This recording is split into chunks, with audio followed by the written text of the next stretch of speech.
Anong ganap sa mundo ng showbiz? Nahaharap sa kontrobersya ang kapuso actor na si Rob Gomez matapos umanong malink kay Herlin Budal at Bianca Manalo. Sa kabila ng mga issue, maraming netizens ang hindi nakakaalam kung sino si Rob, at may posibleng dahilan iyon. Hindi kasi niya ginamit ang apelyido ng kanyang pamilya na kilala sa showbiz. Sa kabila ng pagiging bahagi ng pamilya Ejercito Estrada, pinili ni Rob na gamitin ang Gomez bilang kanyang apelyido. Dahil gusto niyang sumikat ang kanyang pangalan sa showbiz sa kanyang paraan. Si Rob ay anak ng dating aktres na si Kate Gomez, kapatid ng aktor na si Gary Estrada, at apo ni George Estregan Sr. Si George ay tinaguri ang hari ng mga mature na pelikula sa bansa. Ayon sa kanya, pakiramdam niya ay hindi niya kayang dalhin ang pangalang Ejercito Estrada sa showbiz.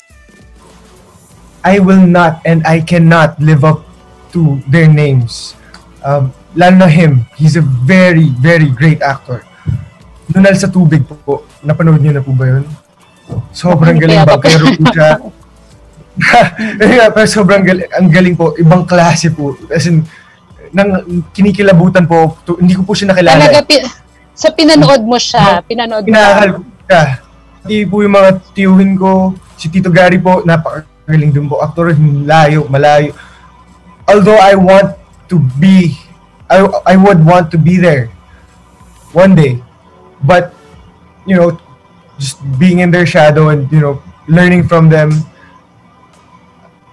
But I think I cannot surpass. But I would love to live up to their name. Sa ngayon, sikat si Rob sa social media dahil sa kasalukuyang issue na kanyang kinakaharap at sa masalimuot niyang relasyon sa kanyang partner na si Shyla Rebortera.